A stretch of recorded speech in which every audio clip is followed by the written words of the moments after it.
So many cool humans in this room. Can you feel that energy?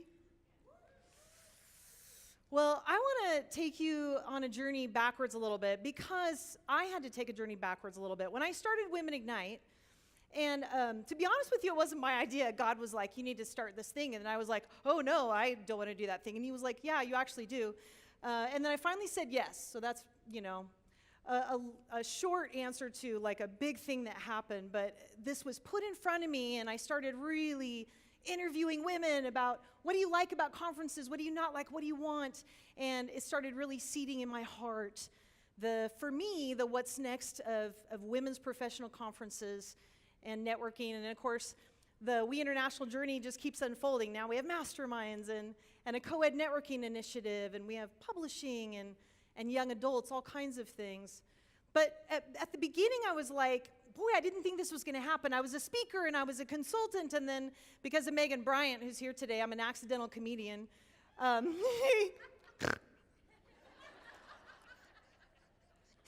Here's the thing. The more tired I am, the more I snort. And so it may be a lot, you guys. I haven't slept very much. But no, she told me to get into this contest, and at first I was like, absolutely not. I'm not a stand-up comedian. That's the scariest thing ever, besides maybe being dropped in an ocean with a bloody limb and with sharks. Those two things scared me equally as much. And so I literally got into my car after telling her absolutely not, and then realized, oh my gosh, I have to do it. I have to do this thing, because I'm challenging people all the time to whatever it is to get out of your own way and not do everything. But when you know that it's your time to go and do something or be something or whatever, maybe to stop doing something, to honor that intuitive hit. And so I did. So it's been really fun. It's funny, when I first started comedy too, people, the comedians in the house know what I'm talking about. Everybody gives you comedy coaching even if they're not comedians. It's great. They're like, oh, I have a joke for you. You can tell this. It's like, oh, I'm sure you do. And they were all like, hey, Sheli, when you get up there, just snort, because that's really funny. I'm like, I don't know when I'm going to snort. Like, I'm just as surprised as you guys are. Anyway, that's not in the notes at all. But when I started Women Ignite, all of a sudden I started getting asked these questions. Like sometimes I'd be on a panel or a podcast or a radio interview, and they would start asking about the women's movement, women's empowerment. They'd ask me about feminism, and all of a sudden I went, oh, wow, I think I'm in way over my head here, because I'm not an expert of this stuff. And I realized there was so much that I didn't know. I realized that I needed to go back in time and start to learn some of the things that I've realized I was never taught about the women's movement. And in our history books, there was blips of things that were really important things that were just brushed over, right? Or they're not even in there at all. And not just for women, I mean for humans. There's a lot of human developments happened over time, and even though you can't put everything in a book, there's these huge segments where, I don't know, am I the only one that feels like I grew up not knowing a lot of our history? Anybody else? 2 of you, excellent, yeah.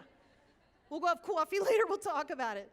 So for me, I had to go backwards in order to do my spoke in the wheel, or my trajectory of what does going forward look like, because I don't know how many of you are like me, but I want to be solution-based. I don't want to be stuck in the past, and I don't want to be a victim of it and be angry and frustrated, but not be taking those steps forward. We've talked a lot today about taking action, but you kind of need to take not only courageous action, like people are like, live a fearless life, and you feel like you've got to go hang gliding every day or something, but really, also being strategic about where you go, also being intentional and being thoughtful. And for me, being prayerful about it. So I'm not just willy-nilly into the future, but I'm actually trying to do my little tiny part on the planet to move us forward. So I started doing this research, and I have to be honest with you, I was really surprised at what I found.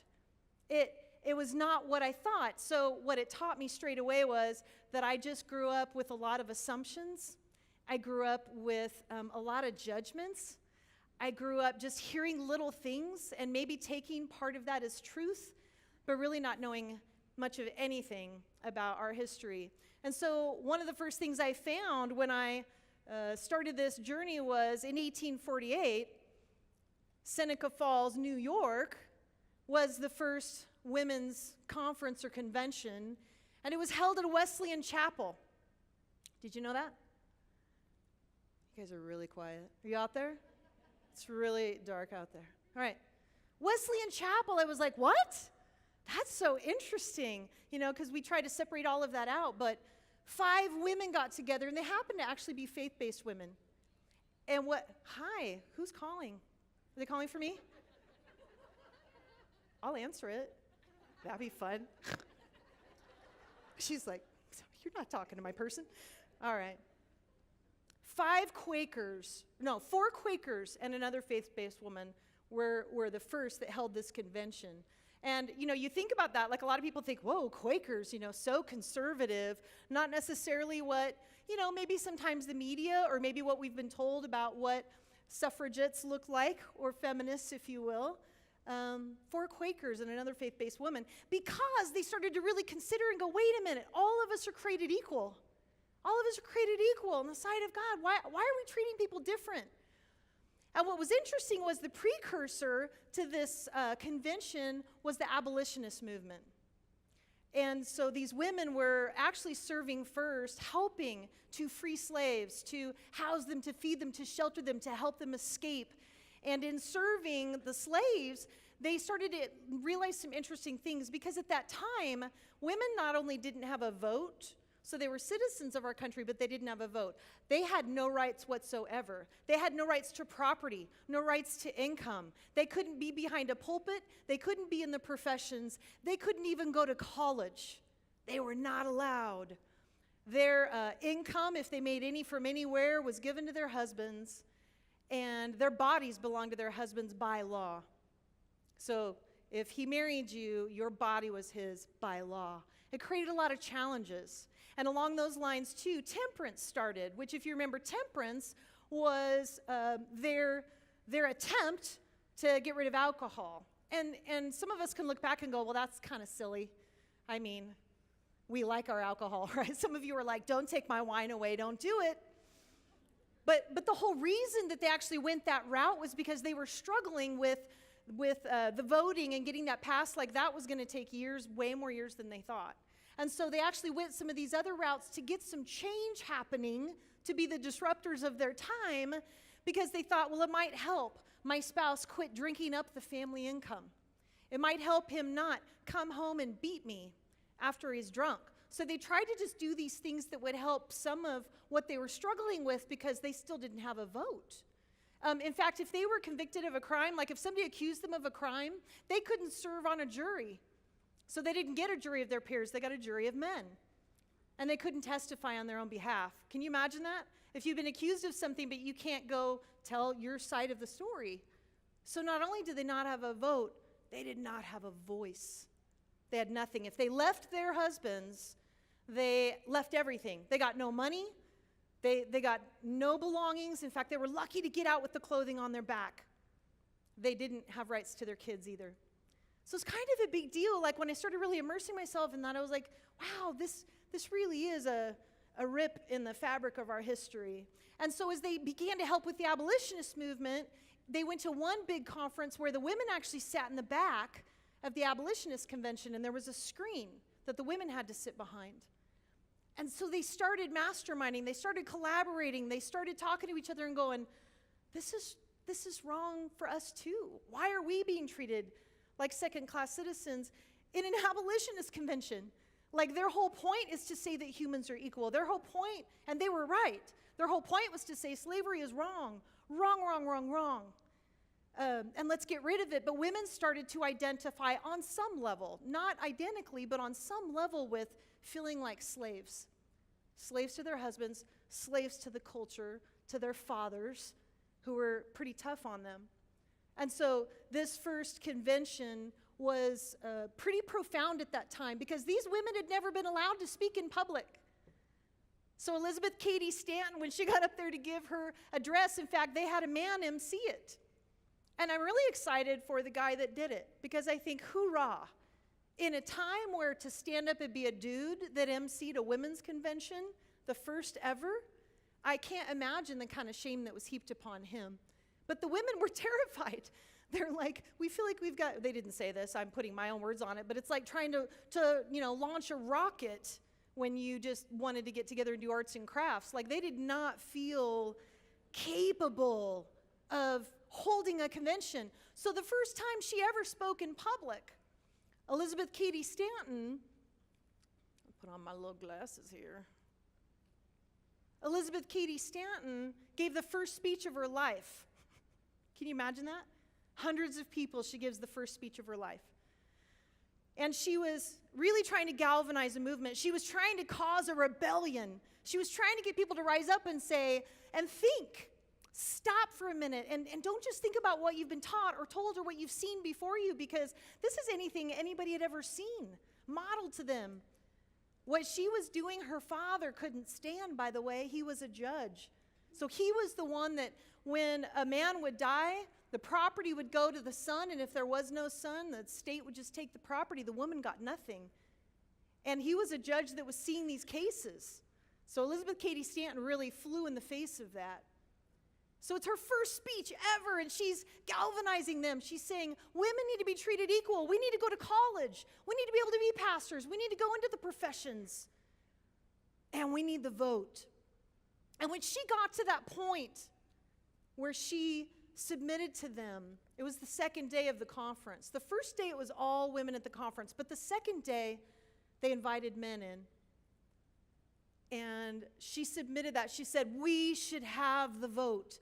And that was blasphemy at that time. That was crazy talk. There was an audible gasp in the crowd, and it wasn't just the men. There were women that were shocked, confused, some of them even mortified by the concept of women having the vote, just because they had been taught, you can't. And I find this part of the story really interesting because Frederick Douglass, if you know that name, he was a very famous escaped slave. So he escaped a really brutal master, and he went on to become really the most powerful force in the abolitionist movement. He was a phenomenal orator, just brilliant and so eloquent in his speech. And so on that second day when men were in and she said, women should have the vote, and they were like, oh, what are you talking about? He stood up and asked to be recognized. And he said, what makes man equal and deserving in the sight of God to be a citizen of the United States and to have a vote is also true of women.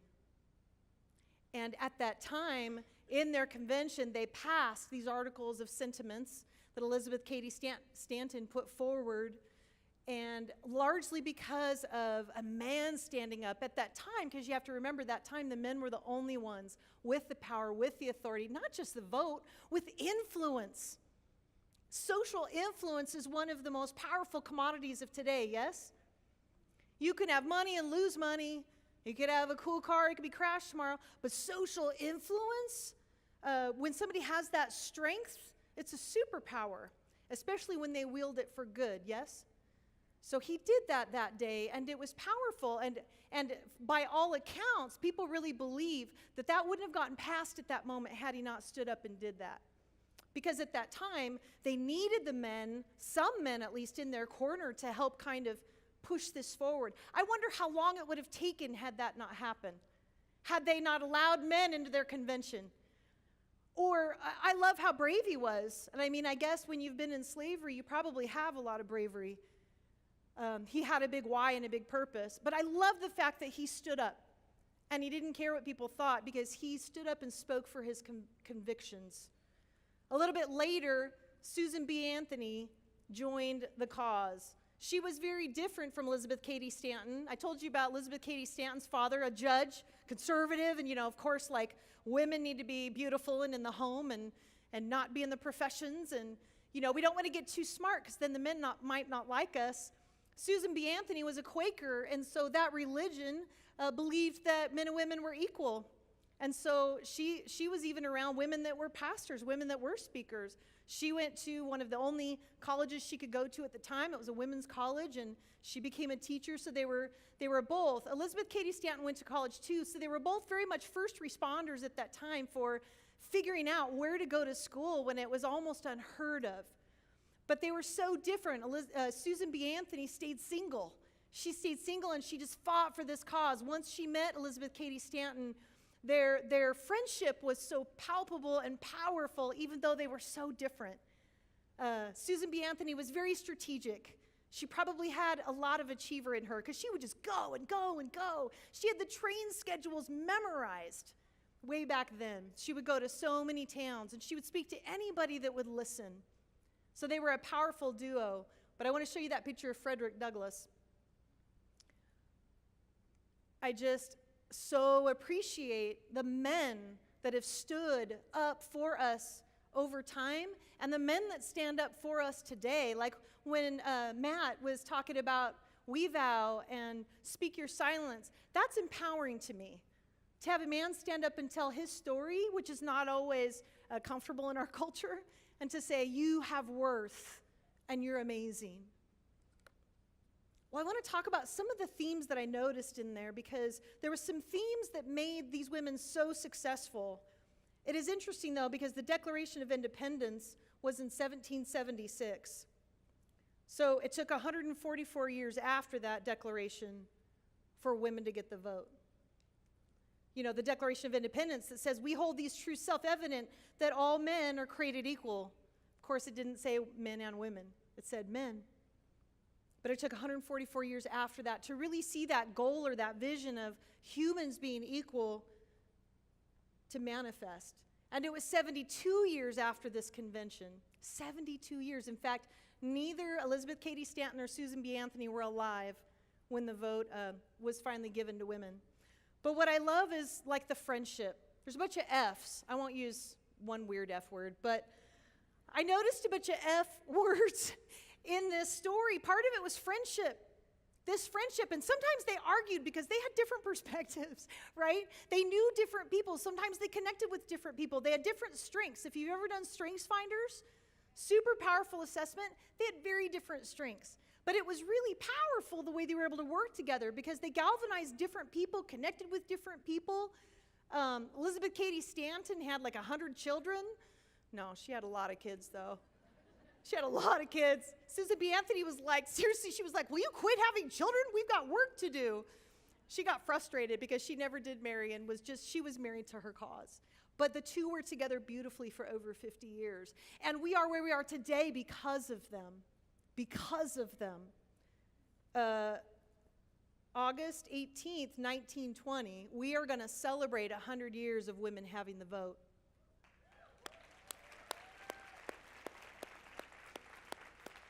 Who would like to have a party with me on that day? Shall we? Do I have a sponsor? Okay.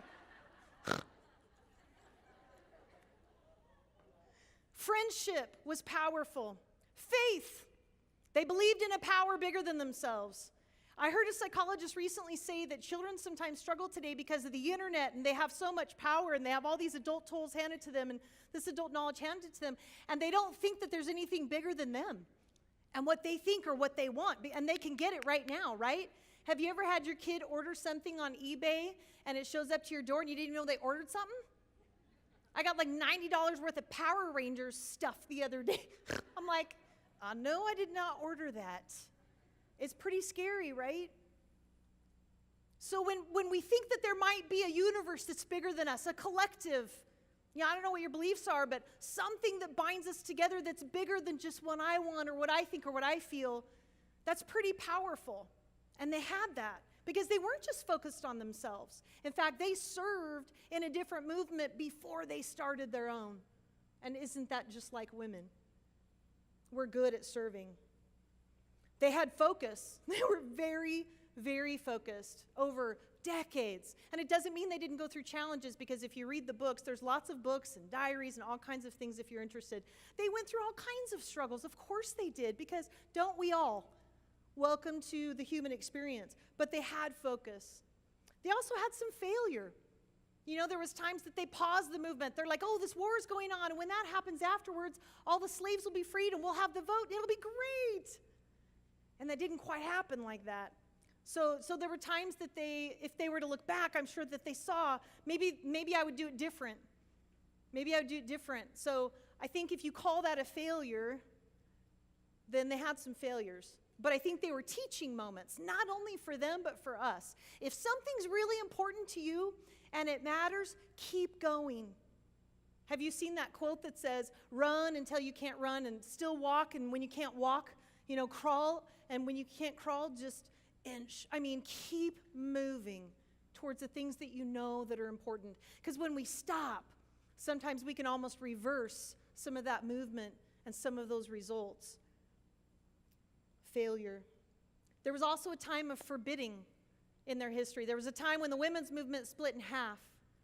And maybe it had to be that way. I wasn't there. I can't judge them. They did what they felt like they had to do at the time for the cause, both sides. But that's kind of when we started to have all these different sides in the women's movement.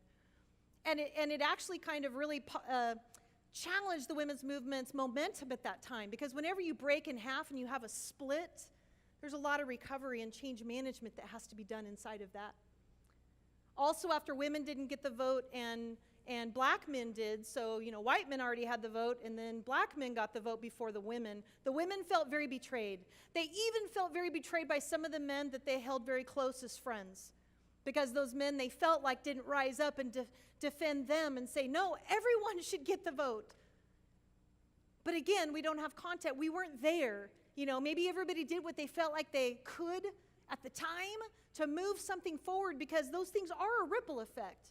One thing after the other after the other. It doesn't always look like what we think it should or what we hope it would, but sometimes at least movement is movement. But at one point, Elizabeth Cady Stanton, she writes, she says, we swore off the counsels of men forever. We swore off the counsels of men forever. That's a pretty strong statement, isn't it? Yeah?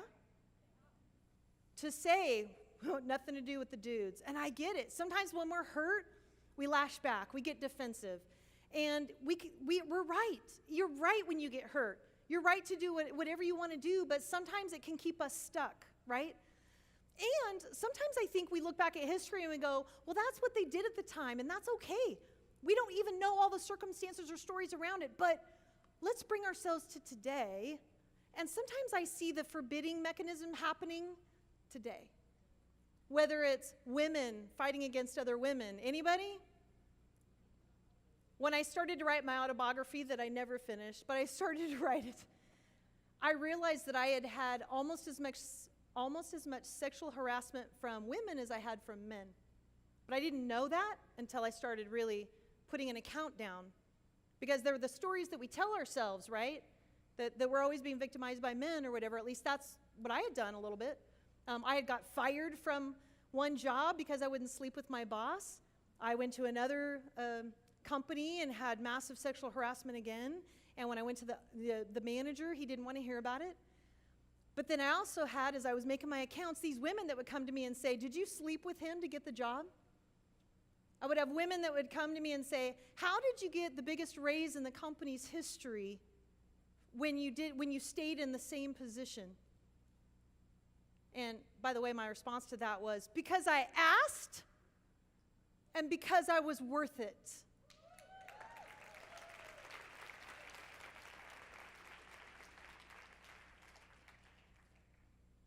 And we don't do that enough. I actually told my district manager, I said, if you don't give me a huge raise because I'm making your paycheck, I'm going to move to Fiji and weave baskets. He goes, really? I said, yep. And I was young and single and I was ready. But he gave me a big raise. But I just realized, I call that friendly fire. When women are attacking other women, it's like, man, we need to come together, ladies. We need to be each other's biggest support systems and fans, and it's not always easy, and we're human, and we're going to screw it up. We're going to screw it up no matter what the sex is. But let's be intentional, right, about not staying stuck in our victimness. Like, I love the counseling the Speak Your Silence offers. Like, what are the tools, strategies, resources, mentoring, counseling, spiritual advice, whatever you need to move you forward out of a time where it was tough. Let's do the things that get us well, but let's not do friendly fire on each other because we're upset and we're hurt. Because we just keep ourselves back by doing that. So I didn't really find it was so much one sex or the other. I just find sometimes we're just generally disrespectful to each other. I'll tell you what, since I've started Women Ignite, something really interesting started happening. I definitely have had both of the same. I've had some women really criticize me, and I've had also some men that don't quite understand what we're doing. But on social media, guess who attacks me? Yes. Why? Oh, I don't know about that. So from the first year of Women Ignite, I asked men to speak on our stage, and I did it with purpose.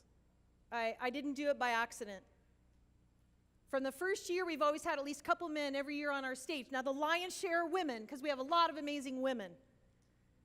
And I am not going to forbid men from the Women Ignite room. I won't do it.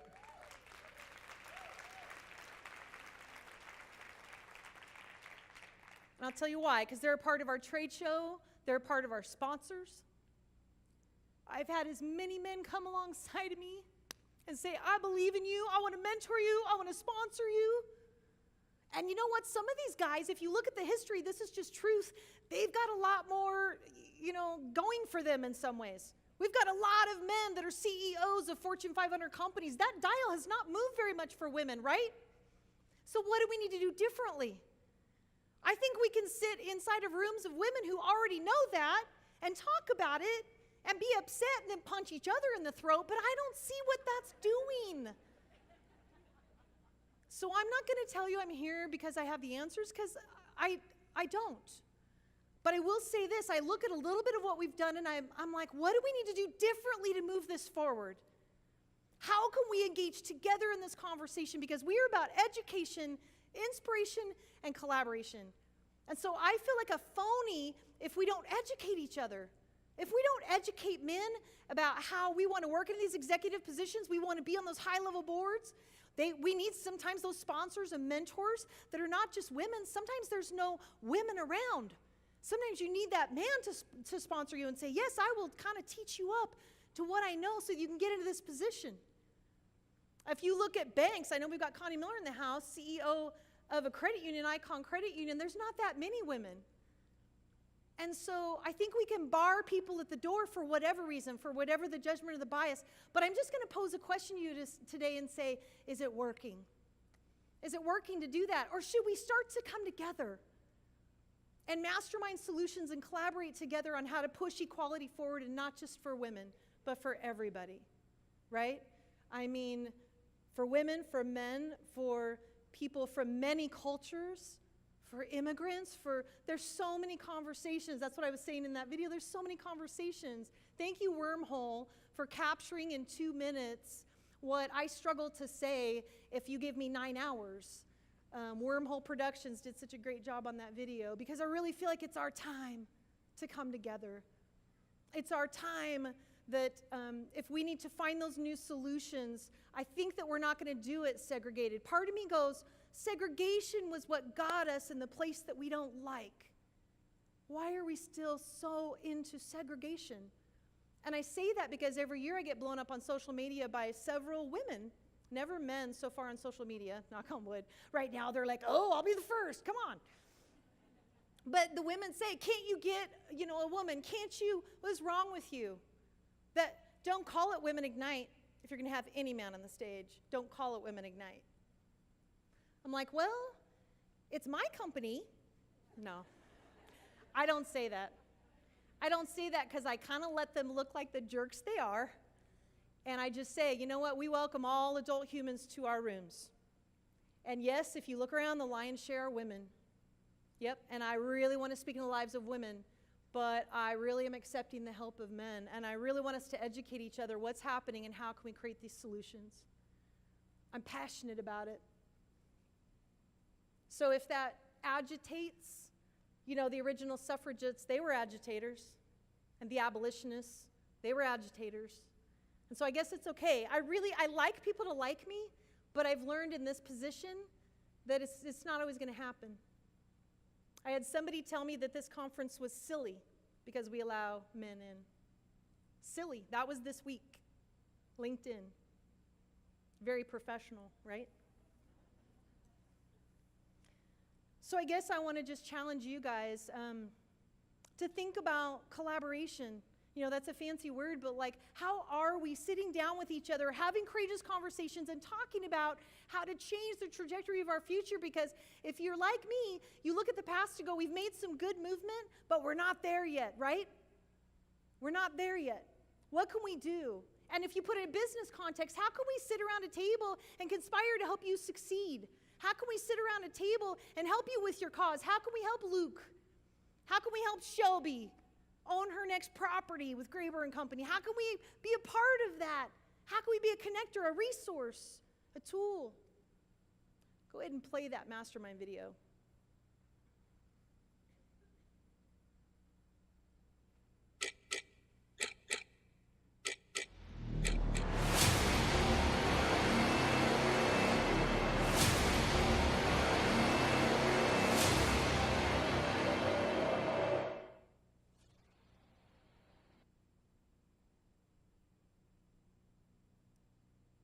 Yes, I loved my mastermind last fall.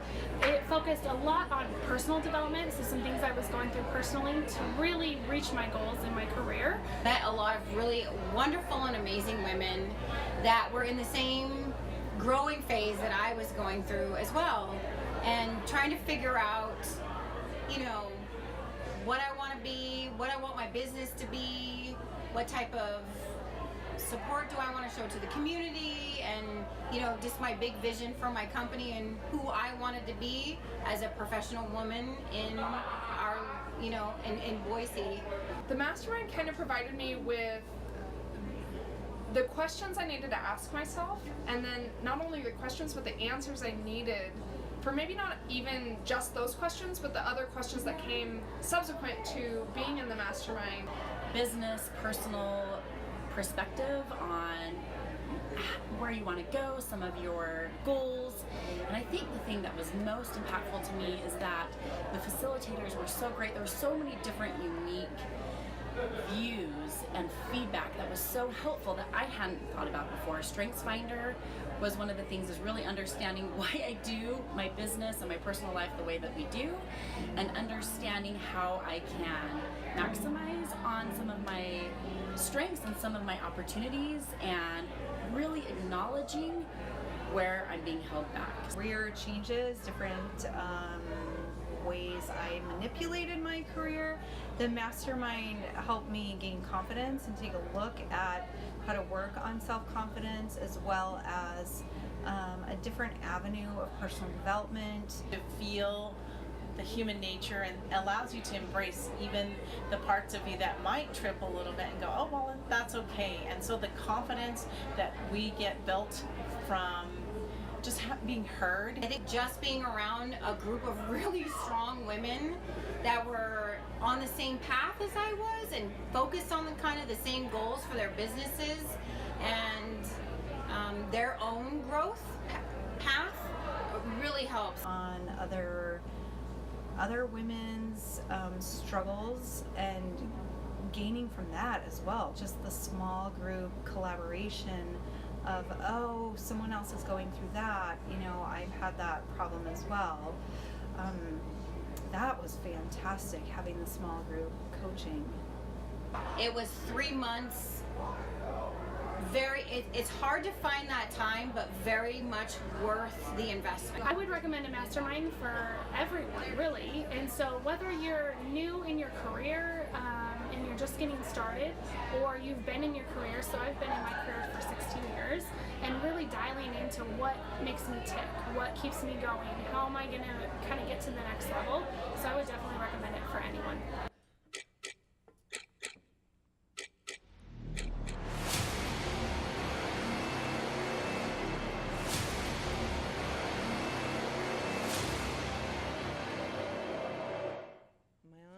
I'm going to switch microphones to this guy here. So I want to give you a call to action right now. If you know that you don't want to go alone in your business and in your life, I'm starting a couple of masterminds in January. And they are intimate. They're 12 people, and we meet once a week. And we collaborate on a time that works for people. And it is a sacrifice, because you've got to invest time and energy and resources in order to educate yourself and get farther. But if you're at that place where you're like, I don't want to do it alone. I want people to come alongside of me. I want a professional coach.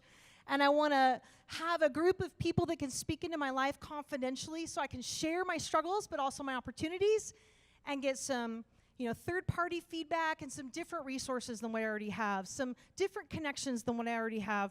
If you are interested in the mastermind, I just want you to raise your hand. And we've got some people that can give you some information or sign you up. So the hands are raised, and we're going to have Paige come around to you. So raise your hands and just kind of keep them up till we can get somebody to you. If you're interested in a mastermind, there's only 12 spots in each group, so they are limited because they work well that way. That way we can really pour into people and give you sustainable growth and tangible growth and not have it be too overwhelming. It's truly, truly powerful. And so oftentimes we have people say, well, what is Women Ignite and how do I get involved? And this is one way you can get involved. So if you want to grow in your business and your life, you don't want to do it alone, and you want that loving accountability and that compassionate feedback and to go to your next level in 2019 starting in January, just raise your hand. I would love to see you there. I'm really, really excited about it. And